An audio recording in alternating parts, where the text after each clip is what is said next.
伫嘉义县市乌鱼的面积要到200公顷，一年产量差不多有900吨。今年受到气候影响，饲料成本嘛增加，搁再有一寡鱼温也是转做供电器啊，这产量大大减少。目前这产地介绍乌鱼子8两，大约是1000块到1050块，比去年是贵50块，嘛是这25年来起上悬的一届。新鲜的乌鱼为车道倒来，破乌鱼子的工人骹手扭力开始无用。不过业者讲，今年到当天气也是真热，所以乌鱼子的品质甲大小加减会受到影响。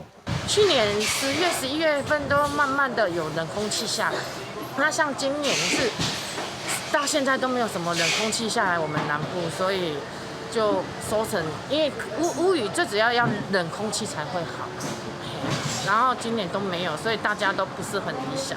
这阵啊，嘉义县沿海的养殖业者当咧破乌鱼子。